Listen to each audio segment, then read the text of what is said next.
10వ తరగతి ఇంటర్మీడియట్లో మంచి మార్కులు సాధించిన విద్యార్థులకు షైనింగ్ స్టార్స్ అవార్డులను మంత్రి టీజీ భరత్, ఎమ్మెల్యే గౌరవ్ చరితారెడ్డి అందజేశారు. రాష్ట్ర ప్రభుత్వం విద్యార్థులను ప్రోత్సహించేందుకు ప్రతిభా పురస్కారం అవార్డుతో పాటు 20,000 సర్టిఫికేట్ అందజేయడం చాలా గొప్ప విషయమని మంత్రి అన్నారు. ఇలాంటి వినూత్నమైన ఆలోచనలను అమలు చేసి విద్యాశాఖ మంత్రి చరిత్ర సృష్టించారని అన్నారు.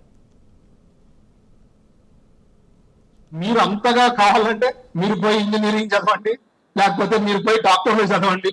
మీ డ్రీమ్స్ ని వాళ్ళ పైన రుద్దద్దండి. వాళ్ళ డ్రీమ్స్ ని తెలుసుకొని వాళ్ళని మోటివేట్ చేసేది చాలా important. So that is what you should do. And అసలు మీరు నమ్మరండి, మనకు చాలా మందికి తెలియదు. ఫర్ ఎగ్జాంపుల్, కర్నూలులో ఎయిర్పోర్ట్ లో flight training FTO flight training operator వస్తున్నాం. దాదాపు 50 లక్షలు జస్ట్ 1 year కోర్స్. అది 55 lakhs 70 lakhs.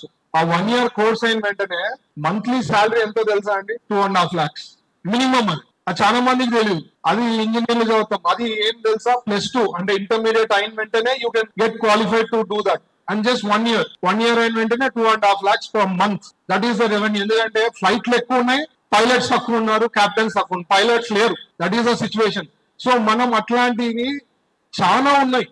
అంటే తెలియనివి ఏరియాస్ లో మనము దాన్ని కరెక్ట్ గా తెలుసుకొని దాంట్లో కానీ స్కిల్ డెవలప్ చేసుకోను, లేదంటే ఆ కోర్సులు కంప్లీట్ చేస్తే మనకి జాబ్స్ వచ్చేదానికి అవకాశం ఉంది. Your earnings can be intermediate అయిన వెంటనే అర్నింగ్స్ వచ్చేదానికి అవకాశం ఉంటుంది. సో ఇట్లాంటివి ఎన్నో ఉన్నాయి.